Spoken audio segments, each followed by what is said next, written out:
Hey everyone, this is Randy and Dan with the editor Q&A live. I'm Randy, former Green Beret, former Ranger. Now I'm an editor, ghostwriter, book coach. Got a couple books out there, a New York Times bestseller, some Amazon bestsellers that I've helped people get to the finish line. And Dan is one of the people that I helped get his book finished. And go ahead and introduce yourself, and Dan. Yeah, hey Randy. Dan Pace here, retired Green Beret and now author. So I'm working on books 5 and 6 right now. And one of the things we want to do on this podcast is just share a lot of things we've learned, a lot of mistakes, a lot of hurdles. We were just talking about some failure-based learning that has gone into this process. And if this show could do nothing but help future guys who want to get into the writing business when they leave the military, or authors who are looking to just write about the military more intelligently. If this show can help you do that better and help you learn from our mistakes, then I'll call it a win. Yeah, I agree. I mean, and if anyone's on here live, you feel free to ask us any questions in the chat, and we'll, whatever, whether we're talking about that subject or not, we don't really care. We'll answer them. Today, I thought we dive into your new endeavor, which is Kickstarter. I'll give a little intro. So Kickstarter, I don't know. I'm not going to get all the dates right when it started and everything, but I always thought it was well, it was a lot for gamers. They wanted to make games, and so they were trying to get funding for games. And there was a lot of other things that were on there. And I bought a few things back 5, 8 years ago off those things, and they're usually like 2 years late sometimes because they're still working and they hadn't finished making the game, and they made their money and they needed more money or something like that. And then authors started using it to kind of offset the cost of self-publishing, because as you know, Dan, it costs a lot of money. You have to buy cover, and you have to pay an editor, and you have to format, and you may have to buy some software. And so there's a lot of costs that go into that.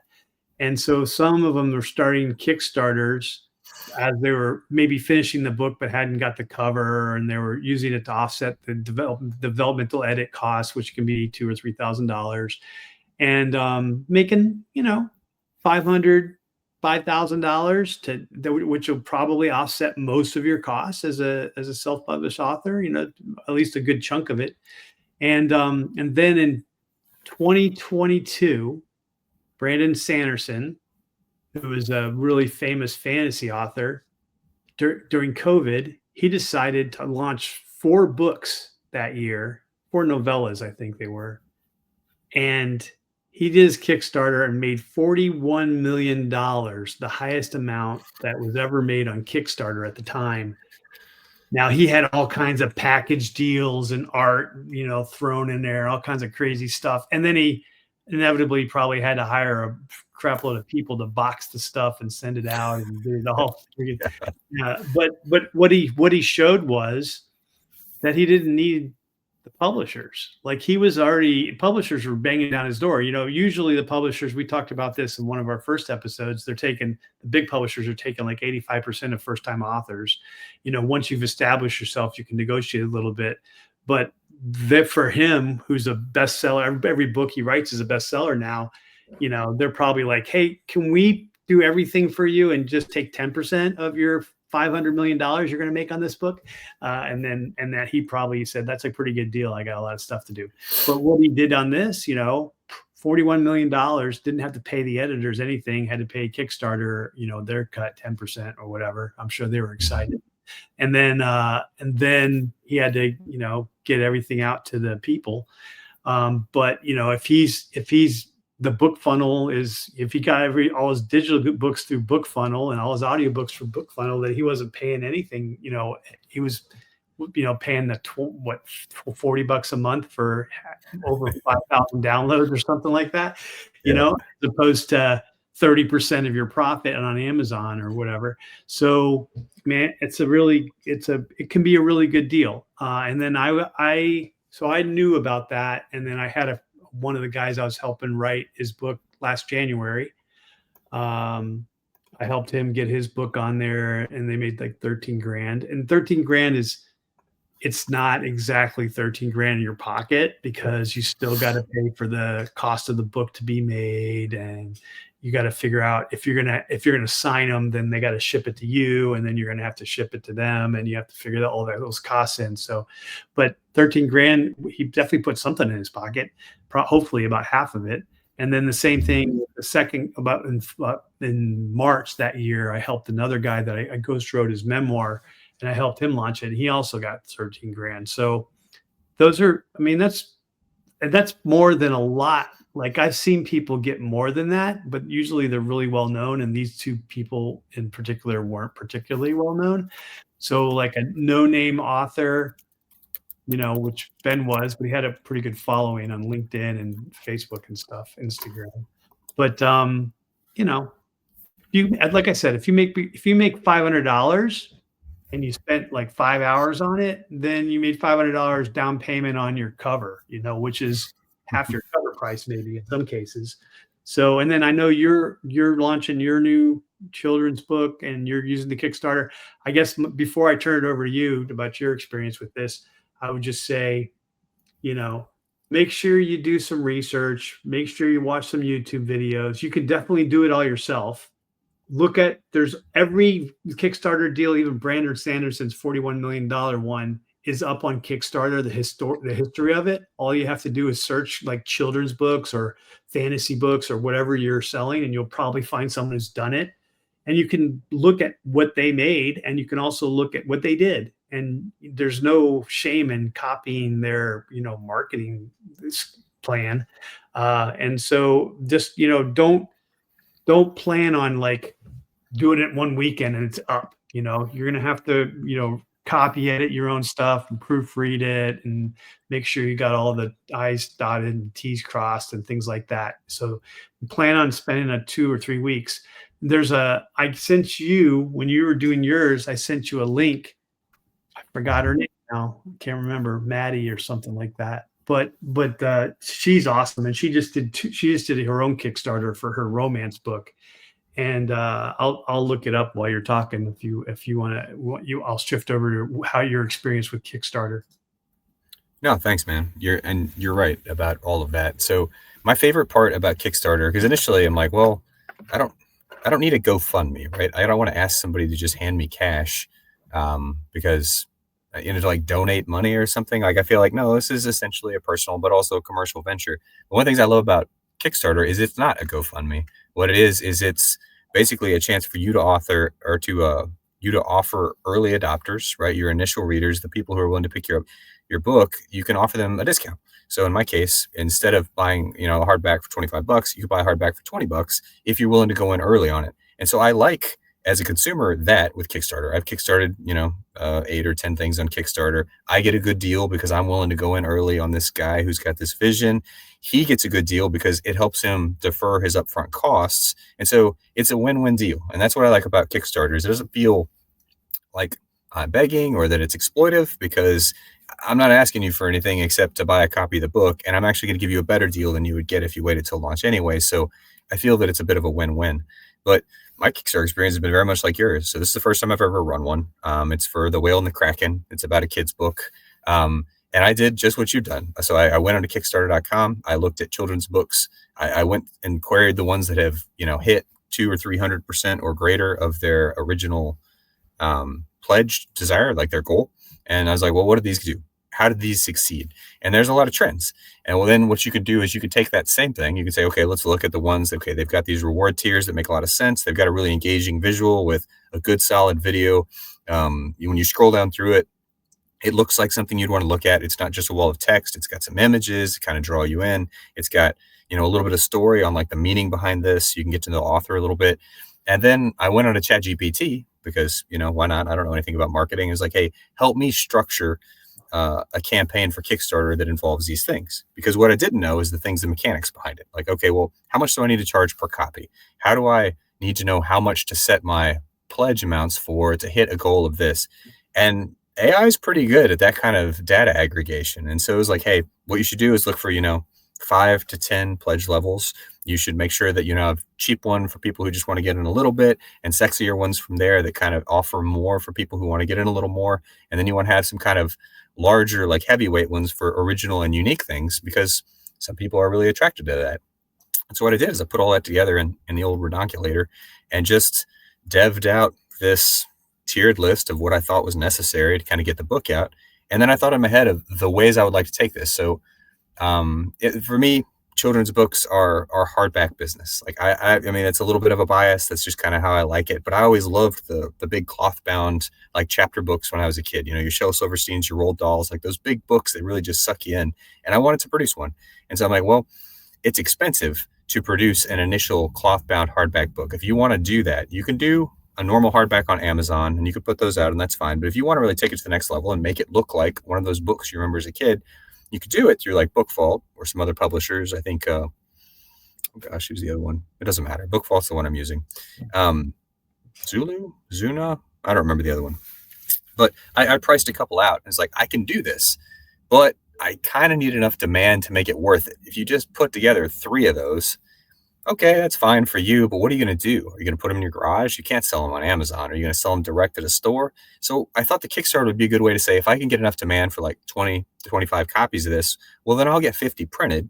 This will help defer the cost of that. And then I'll have those extra copies to walk around to a local library and do an engagement event, or go to a school, or go to a local coffee shop, to a local author event. And so Kickstarter gives you the ability to kind of mitigate some of the upfront costs, but also to provide good value to your readers and to build that readership so that when you do launch the book on Amazon, you've got 50 to 100, 200, maybe more people who you can already say, maybe they'll be willing to leave a review on Amazon. Maybe they can get them out there. Maybe you can get that initial launch pain down, because launching a book's hard and getting over that initial hump is real tough. And if you could help buy that down through a successful Kickstarter, well, then my hope is that'll provide some value. That'll help you as an author, and it'll also help the reader. But that's kind of in a nutshell kind of how I took it. Yeah, and so I put the link in the chat if there's anyone out there. But Mandy Lynn, MandiLynn, she's got a really good YouTube channel about publishing, writing, self-publishing, editing, formatting books, and talking about all kinds of different software. So that's the direct link to the Kickstarter one. And that's the one I sent you, which was I thought probably useful. But yeah, no, I mean, I'm glad you're doing it. I'm interested to see a month, 28 days from now, after or maybe 5 weeks from now, once you're finished with this one, how it works out for you, and kind of see the results. And then, I know your other book's going to come out early next year. So that's really the one you're focusing on. This is your test case, more or less. Absolutely. I mean, this is a kid's book. It's the first, I guess, major kids book I put together. I have a couple others, but they're just stuff I wrote with my daughter. And so I want to use this as one, access to a new market. It's really hard to kind of switch markets, right? My market is primarily a veterans market. It's an older market. It's guys I connected with over the years and friends of a friend. Kids books are totally different. And so this is the chance to kind of expand authorship in another direction, but also to learn from it and to figure out the Kickstarter process and to figure out like, okay, this one will probably go okay, but how do I make it go better? And that's what I want to do with the next one. So hopefully, we'll learn and we'll have some new information that we can share with the community. And then maybe, even from an editing services point of view, this is another, arrow in the quiver of things we could provide for people who are interested in writing, but not necessarily interested in all of the dirty details that go into actually producing a book. It's dirtier than it seems. I mean, this goes back to what we talked about you're going to have to market your own book. And so this is just another stream of income, and that maybe offsets the creation part before you actually launch it. Because after you do this, you're going to have to put it on Amazon eventually. You can sell it on your own website, which we've talked about as well, is kind of up and coming. But if you don't have a way to get the funnel to get people to find it on your website, people are going to find it on Amazon. People are going to look for it on Amazon anyway. It's just easier. Everyone I know gets the next day mail from Amazon. They sign up for the Amazon whatever Plus or whatever it's called, and then I also sign up for Kindle, so I get my free Kindle books. And so, they're going to look for it on Kindle. They're going to download it straight to the Kindle without doing 3 extra clicks because everyone's lazy. And so you can still push, if you want to make more money, like you can make up to 90% of your print books, minus the print fee, as opposed to 60% on Amazon. You can do that on your website, but you got to push people there. And then you always have to, and really, unless you're just going to be a dork about it, you need to go, hey, I'd like you to buy it for me if you don't mind, and getting it in a couple of days instead of next day, blah, blah, blah. Otherwise, here's the Amazon link, because, some people are just like, it's on Amazon. I don't know. Yep. I wish it were other than what you're saying, but the reality is that I have 3 links for each book on my website. I do direct sales off my website. I set it up. It's not terribly expensive. It's, let's say, $50 a month total to run a web store to have it functional. Yeah, I do Wix and I do book funnel. So Wix, book funnel are my 2 big ones. But you can run through the store. But the reality is I keep that 3rd link or if you prefer Amazon, the reality is 90% of my sales go through that link. Why? Because it's just easier. It's just what you just said. I don't got to get my credit card out. I don't have to worry about putting it into this thing. Like, I don't know this website. Who is this guy? I'm just going to click Amazon. I need to think of a creative way to say, just so you know, when you click that link, you're giving 60% of the money to Jeff Bezos. Yeah, exactly. But at the end, somebody's buying a book. And if they're buying a book, I can't be upset that they're buying a book. And that's fine. And honestly, it's selling through Amazon has lots of other spin-off benefits that direct sales don't. And so don't underestimate the value of it being, number 1, number 2 on its category list, or, the Amazon cost per click product ads are actually pretty affordable when you compare them to Facebook ads and you look at like their conversion rates. So it's not bad to be on Amazon. It's just, hey, if you can build that magic readership that all buys direct from you, then good on you. You've succeeded. You've won. For the rest of us, not quite there yet. Yeah. And so I think Kickstarter, I mean, I know a lot of, beginning authors or even they got their first book out and now they got a little bit of fan base and a newsletter. And then they launched their second one just so that they can get the Kickstarter. If you got 200 people following your newsletter after you launch your book, ideally those 200 people are going to buy your second book. And if they buy them on the Kickstarter, then it's cheaper for them and it's more money in your pocket, just like you said. So it's a win-win, and they can get one signed if they really liked your book too. So it just makes sense. I mean, 200 books, you make $5 a copy. There you go. You paid off, the cover, you paid off the formatting or whatever.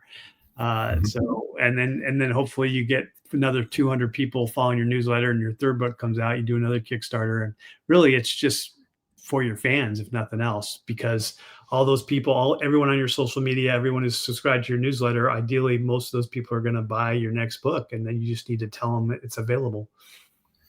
I think especially with series that it should work that way. My hope is that it works that way, because the next book I'm going to put out is going to be in a series, and I already structured the series out on Amazon. Amazon, again, has great functionality for authors. So you can mark it so that right under the title of the book, it says book 2 of 1 or 2 of 2 in the series, whatever. And so when a person buys your book, just like I do, I'm like, whoa, there's another book in this series. I want to check that out too. And if you click on it and it's only, $4 or $5, you're like, let's do it. Let's get that other book at the same time. And that is why they say the best way to sell a book is to write another book, right? But especially in a series, because then you get that entire sort of added market exposure that comes automatically. You don't even have to advertise all the books. You just advertise your last book, and that means people will automatically be pulled into the rest of them, and that's super powerful. So that's what we hope. Yeah, so when I went to that conference, I think I mentioned this in a previous episode, but he had like 15 books in his series, and he's like, I only advertised the first and last one, because the last one I need to push out for all the people who are waiting for it. And then I know that's when I'm going to get the best possibility of like number 1 in a certain genre or something, because ideally like those 200 people pre-order it, or they order it the first week 'cause they want to read it, or those 2,000 people or whatever. And then, so I know those are sure buys. And then I continuously advertise the first one, because if I can get people to buy the first one and they like my series, then they'll buy the rest. And then they'll join my newsletter, and then they'll be on the list for the next time I get my book out. And that's it. That's he said, basically my marketing kind of budget kind of went like this and then it's kind of tapered out because now I only have to do those two. I don't have to, and I've already figured out what works for my audience too. That's if you got 15 books out, you've tried 25, 50 different kind of types of ads, and Yeah. you know what the click ratio on them is. So you're just going to do the same one with the new book cover, and everyone's like, "Oh, the new book's out," and that's all you need to know.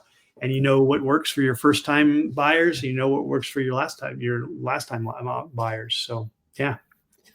It's definitely becomes an efficiency game. Like there's a lot of trial and error that goes into advertising, and we do talk. It's weird. We talk a good bit about advertising on this show, but if you're a new author, you need to appreciate exactly how much advertising is going to become a part of your life, if you want to sell any books at all. And so the name of the game is efficiency and kind of cost per conversion, and getting that down is really, really hard for all the reasons you're describing, right? Like early on, you don't even know what people are going to click on. I don't have a marketing degree. I know nothing about marketing. And so there's a lot of trial and error that goes into just crafting an ad at all. But even then you have to figure out, well, okay, make people click on it means that they cost you money. But when people buy, you make money. And so there's this unfortunate gap where the advertiser gets paid when they click. You don't get paid unless they buy. And so how do you maximize the number of people who click that actually buy? I don't know the answer yet. We're still working on that, but that's the trick. If you can master that efficiency, whether it's by just so many books in a series and you only have to advertise one, so actually that gives you like 15 times the exposure that one click gives you. Maybe that's a way.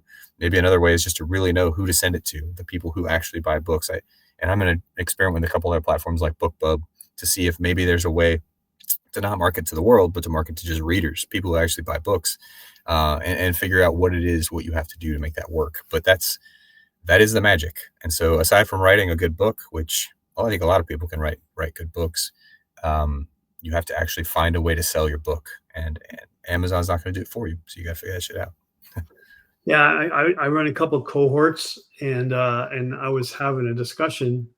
We were talking about, hey, what's your hey, let's pivot to Barnes and Nobles because Tony's here right now, and Bring him in. and then we'll talk about it later. Hey, Tony. Hey, Randy. Sorry I'm late, y'all. No problem, man. So this is Dan. He co-hosts this with me. So everyone who's here, Tony is I helped ghostwrite his memoir, which is doing pretty well actually on Amazon. And specifically, we were talking about marketing, Tony, and we were talking about using Kickstarter. But you've done something neither of us have done. You've contacted and sold your books in Barnes and Nobles. So we kind of wanted to know if you want to tell everybody what your book's about, and then tell about how you started selling your books in Barnes and Noble and sign them. Yes. My book's about starting off straight edge, no drugs, no promiscuous sex, no cigarettes, and it was a way of life. And then one day I went from hardcore straight edge to hardcore drug addict almost overnight in New Orleans, Louisiana, a couple of weeks before my 18th birthday. And talks about me, my time in the Navy, how I messed that all up from alcohol. And then I got another opportunity to go into the Army, and then I messed that up with I got hurt on a jump, and I was showered with opioids. It's the beginning of the opioid crisis back in the early 2000s, and I was on 6 different opioids and 2 benzos at one time because there's no communication between civilian pain management and military pain management, and I wasn't going to say anything. And then it talks about me coming out on the other side, clean and sober, getting my college degree and working on my master's. That's the gist of it. And That's awesome. And so it was great. It was great thanks for letting me help write it for you, and with Lydia too. And then how did you think about calling Barnes and Noble, and how that all go down? I was at the comic book store, and I was talking to this guy Angel who owns the comic book store, and he said that he got in touch with the local bookstore, and they carried his book. He just sent him a book proposal. So I started sending out emails. And Barnes and Noble got back in touch with me and said, "We'd love to host you. We'd love to do public or local authors, and just send us a book proposal about what your book is about, the title, the audience, target audience, and we'll get back to you if you're interested." And 3 days later, they got back in touch with me and picked a date. I went up there and sold my book. I sold 17 of them, and then They offered me a chance to come back. They said, you're more than welcome to come back. Yeah, That's awesome. Did you record that with a local manager? So it's Barnes and Noble is. I had one experience with Barnes and Noble. I just exchanged it with you. I went in and talked to the local manager, and he's like, "Well, if your book's only on print on demand, if you can only get on Amazon, if it's not stocked through like Ingram or one of the big ones, then we really can't sell it unless we work like an individual contract, and we don't usually do that." So I would just be curious to hear like how that works. Like, did you talk to the local manager and he was just good with it? His name is Marcus, and I sent him an email, and it was all through. I can actually send Randy the actual book proposal and the email address everything that I sent to him. It shows exactly what I did. I used ChatGPT, of course, it helped me out a lot with it because I'm not that creative, and it got my foot in the door, and I did pretty well. I was shy at first, and then people from the VA came in and started helping me sell the books. So I just sit back and wait for some people to come to me. But this girl Ashley said, "Hey, look, we got a veteran over here. He's selling a book. Come over." There's a lot of guys from there's an AIT here, 35 and 25 series AITs here at Fort Gordon, and there's jump wings on my book, so that grabbed some attention to some of the guys. One of the guys going to my sister 112th Signal Brigade, my 528 sister company, and we got to talk, and he bought a couple books from me. So I sold probably most of the books were to AIT students. That's awesome though, right? Like there's something really cool about those local events where you get to sit down, talk to people face to face. I mean, we talk a lot about digital marketing on this program just because that's such a big audience, but the face to face stuff I think is a super good way to just meet new readers, meet people who might like what you write, and then get to know them on a personal level. It's awesome you got to do that.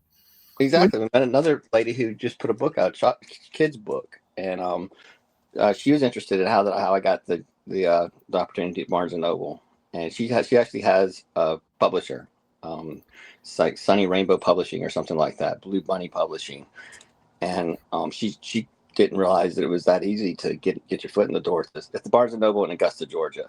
I don't know what it is across the board, but in Augusta, Georgia, it was fairly easy. It was. That's awesome. I signed 2 pieces of paperwork. I got 60%. They kept 40% of the sales. Is that after the print fee, or? Yes, and then so I bought 30 books, cost me $96, and then if I'd have sold all 30, it'd have been $300, $180 profit for me. So I would have made $90 profit, but I only sold was 17 times $170 worth. That makes sense. So Tony did this, and then he got accepted by Barnes and Noble, and he writes me this panicked email, and he's like, "How do I buy multiple books from Amazon? What do I do?" And I was like, and so I sent him like a video on how to get his author copies, because for those of you who don't know, you can get author copies, which is just basically the cost of print plus a little bit more. It's not the $20, whatever you're trying to sell it for to make profit. And so that's where he got his author copies. Maybe Book Vault's a little cheaper. I think we mentioned that, Ben. I found Book Vault to be sometimes Amazon. I don't know what your experience has been, but occasionally when I tried to order author copies, Amazon has put them with like a big dirty thing across the front that says not for resale. Like they've kind of fouled it up because they want to make sure you don't do that. So I don't know if that's like a new policy, but that was what happened with my recent ones. So I did switch to Book Vault to do all my printing, and they'll print a paperback for $3 and some change and a hardback for closer to $8, which I found to be pretty reasonable in terms of selling them. Oh, because that's what I'm getting at Barnes and Noble was $3 a print for a hardback. I mean, for a paperback, and it was something like 12 or 13 for a hardback. It's worth considering. I mean, there's all kinds of printing places, right? And I'm sure they all give different deals, and probably the shipping on where you are will probably drive some of that too. But yeah, I found Book Vault to be pretty solid. They take, let's say, 4 or 5 days to process my order and ship it, but usually within a week I'll get the 60 books or whatever I ordered, and they're pretty cheap, and they give you good invoicing. So when you keep track of the records, it's not too painful. Hey, that's one thing I'm not good at, is keeping track of records. So that's like the other problem of all this is at the end of the year you owe the IRS sales tax on this stuff, and anytime you do digital sales, obviously that's not cash. So there's a trail. Anyway, that's we talk about taxes in 8 years. So well, good on you, man. I feel that I can't get away with that. So I don't mean different. 100%. Let me put that out there. I'm 100%. disabled IU, so I'm unable to. That makes sense. I haven't been avoiding the IRS. That's what I'm trying. that makes perfect sense. But That now, makes you, perfect now sense. you're making, but you're probably making less. I don't know what your other job is, but if you might have to look at you might have to look at what you're making with your books and take away the print price and figure that all out at the end of the year this year. I don't know. It could be a headache. That's one thing I'm not looking forward to. But there's a great headache, right? If you're selling enough books that you're hitting tax brackets, that, hey, man, that's good. That's good author business to be in. And when it all worked out, I had this 22-year-old kid who wants to go to SFAS, and that was my dream. And I was done with the first, I was already in special operations unit, going to Whiskey One, the first 18 months, 6 months of the 18 Delta program. Had my foot in the door, and I got hurt on the jump and messed everything up, and I lived with a lot of regret. And this kid doesn't want to live with the same regret I did, and he has alcohol problems. He's asked me to be a sponsor, and since then I'm his sponsor now. So he's planning on going in March to Camp McCall. So this is a guy that read awesome. your book, right? And wrote you. Yes. He got in touch with me on Instagram, and he said that he didn't want. His words were, "I don't want to carry the burden you carry."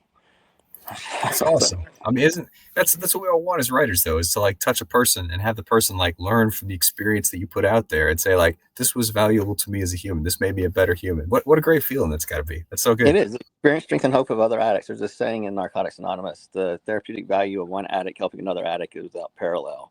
And that's the reason I put the book out. I wanted to do this, and That's awesome. I'm gonna go to his graduation. I'm gonna go to his dawning. So I have faith in him. That's awesome. He's got 62 days clean now. He does. Well, SFAS will help with that. I mean, maybe he's creative enough to get booze at SFAS. There's no way in hell I could do it. So I couldn't have got away with that. So I think he'll be at least good there. But yeah, we joke, but the Army, I mean, as you know, it's kind of a bad environment for that. Like, it's tough. It's a tough environment to be around because so many young guys are such hard partiers, and I can see why that'd be a challenge. It's not a conducive environment to sobriety. It's not at all. No, it wasn't for me. It wasn't for, I'm sure, Randy too. It's just not. I never had a problem. I just said no. Serious. Like, I never had a problem. I just got a Coke. I'm good. Disease of addiction. I just can't say no. It's the hardest thing. It took me for a long time to admit that it was a disease, but it is. It helps me justify some of the things that I did. It makes me feel better about myself. So just some self-promotion, and maybe this will help people too. So Tony was the first of my packages that I helped with veteran memoirs, because Tony applied to the Ghostwriting Association for a ghostwriter for his book. And the minimum they charge anyone who's a member charges like $25,000. Yes. And so he did like 2 or 3 interviews with them. They're like, "Oh yeah, we could do it, $25,000." And I saw his pitch when he was looking for a ghostwriter, and I was like, I don't know if this is the right place for him. So I wrote him. I said, "Hey, I'm a veteran. Give me a call." And I said, "Hey, did you talk to a few people?" And he's like, "Yeah, I don't have $25,000." And I was like, "That And so I did a special package for what he wanted, because he didn't want, like, Dan, how long was your first memoir? I think 250 pages, I think. Like words, like $50,000 or $40,000, $60,000, something like that. Yeah. Just, I think 50 and some change. Yeah. Yeah, but he wanted to write something different. He wanted to write a cautionary tale about, opioid abuse from the military docs, and the civilian and medical doctors not talking to each other, and how easy it was to kind of go over across the line a little bit. And so when I realized that, we talked about it. I was like, okay, we don't need to talk about the first 18 years of your life, and we don't need to really talk about we just need to talk about this period here where you were abusing things and how you got clean, and then leave a message for the reader. That's what we want. And I think I can do that in 25,000 words. I think it was 27,000 words total or something. So I think I can do that, and I do it like in 10 hours of interviews, and I just kind of like focused it on what he wanted to do. And we made it was pretty reasonable, and we got a payment plan, and it was really And that's kind of what I wanted to do for any future, vets out there that want to do something like that, because you have a story that you want to put a message out there. It doesn't need to be a freaking huge book. It doesn't need to be your whole life. It just needs to be that part that's going to teach the lesson to the vet or to the person that's the reader. All the reviews I get, all the verbal comments I get, are no one's left a written review yet, but everybody who's read the book and talked to me about it says it's short, it's sweet, it's to the point, you don't BS around, and it's a great read. It's an easy read. Yep, No, that's awesome. Yeah, that's what we wanted to do.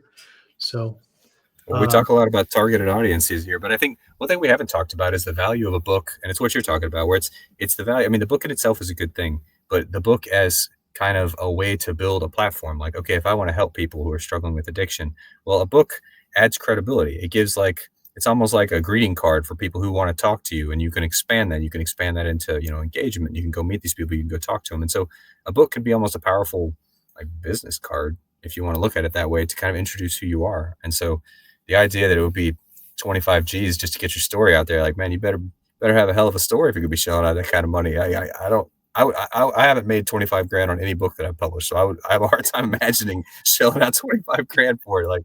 Man, that better be generating some sweet returns somewhere. I was shocked when I got that quote back. I was like, this can't be right. And then Randy came along, and we got the message out there. There's another thing in Narcotics Anonymous and Alcoholics Anonymous and Runners of Recovery. It's about doing service work, just going and making coffee, setting up the chairs, just doing small things. And putting this book out is you're absolutely right. It's like a calling card. It's my service work to help others try to realize there's another way to live. That's awesome. That's awesome. That's a really powerful thing. But man, I'm just looking at that. I'm like, man, $50 an hour is 500 hours. That's a 500 hour. I mean, Brandy, you're a ghostwriter. Is it a 500-hour process to write a book? I guess it could be. But ghostwriters don't charge $50 an hour, buddy. Yeah, I guess they charge a little more than that, huh? Yeah. I mean, yeah, fair enough. They could charge the ones I know don't charge less than 100. There's some that are charging 250. Man, that'd be quite a story at the end. Yeah, a hell of a story at the end. That kind of money. That's attorney fees. And I will say, I mean, as a guy who writes a lot, you do put a lot into writing, right? It's not like, I mean, you're not going out and working at Circle K or something. It's some serious investment. So I get it. But at the same time, that's a huge deterrent to anybody who wants to put their story on paper. If you don't got that kind of money, your story's never going to get told. And that's kind of an unfortunate fact for the world. I mean, it's hard to live in some of this stuff. I've done probably about 15 memoirs now, 15 or 20, written them for people.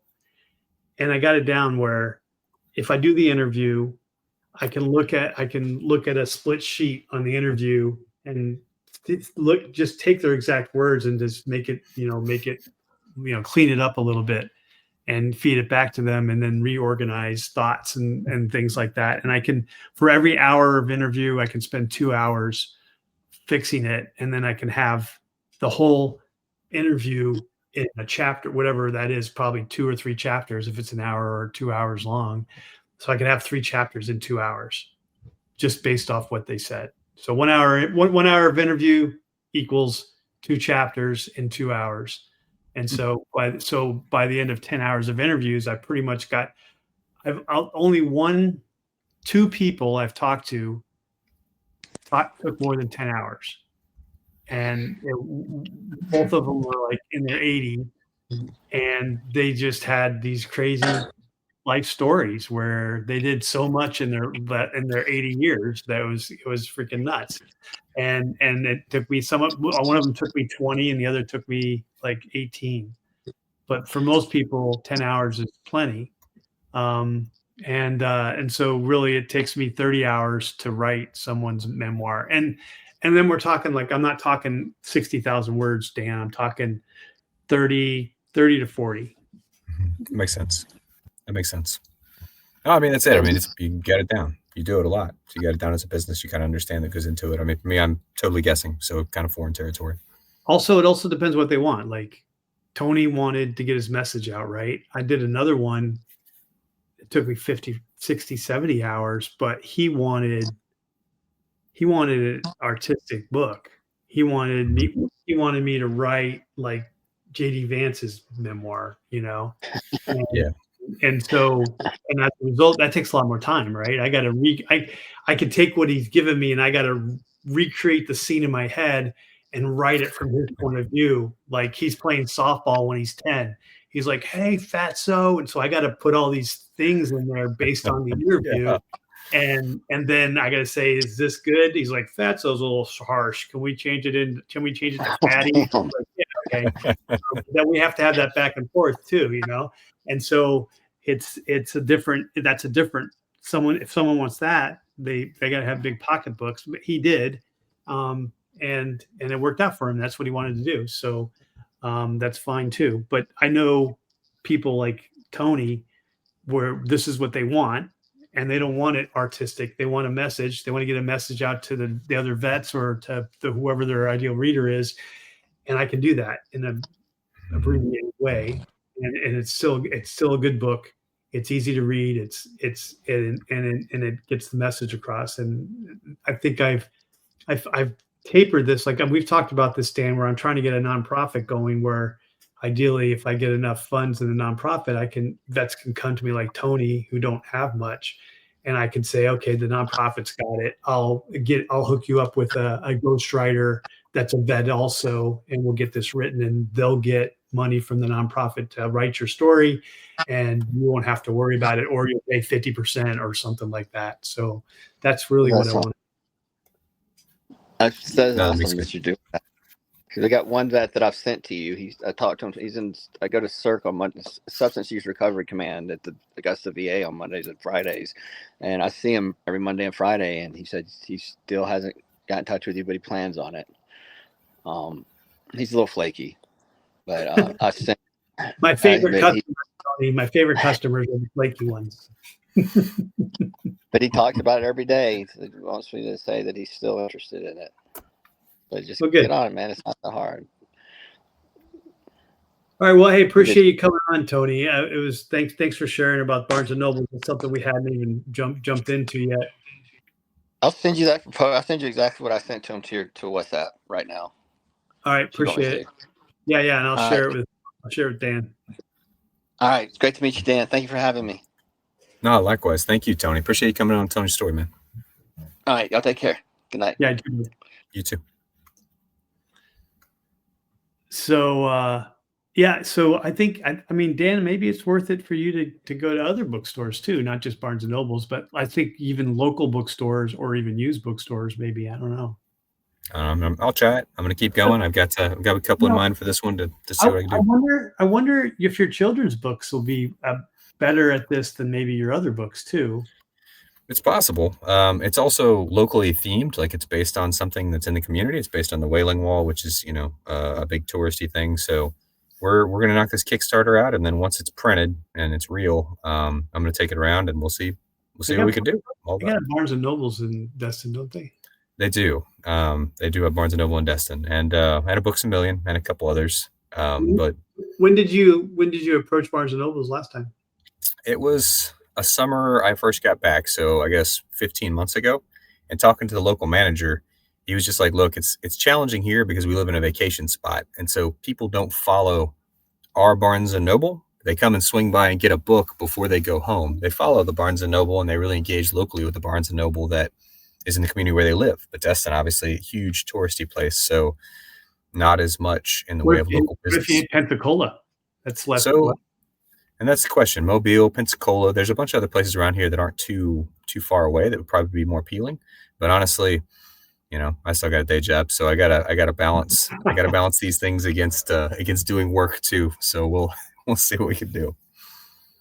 Well, I think we could end early today. I think we talked Kickstarter to death, and the Barnes and Nobles things I think is really interesting. He's the first one I met who succeeded there. That's awesome. I was really surprised when he hit me up too. I was like, really? That's amazing. And so it seems like it would be such a simple transaction to just say, hey, look, I'll bring it in. I'll give you whatever percent. I'll keep whatever percent. I'll sell here. You're not asking to stock so much as you're asking to just sell off the table. But Yeah. but I don't know. Again, it's probably store dependent. I don't know how Barnes and Noble is structured as a franchise, but apparently it would be very store dependent. When did that British guy take over? Because the British guy bought the Barnes and Nobles because it was kind of failing, and he was the one that brought the big bookstore chain in Britain back from the almost going bankrupt. And that's why it's all focused on games and records and things like that now. But That's interesting. but they still have a big children's section for sure. Mhm. So I think when he did that, maybe there's a little bit. It wasn't too long ago. Maybe it might have been longer than 18 months, but I can't remember. But maybe they started changing their mentality and looking. I don't know. I'll go check it out. I'll go talk. We're gonna check it out. We're gonna get this Kickstarter going. We're gonna get it launched, and then once I got some books in hand, we'll go try and peddle the wares, which is part of just local author business. All right, sounds good, man. Hey, it's good to see you again. I'll see you next week. Likewise, Randy. Always a pleasure, man. Thanks for tuning in. Anybody that did. All right, take care, guys.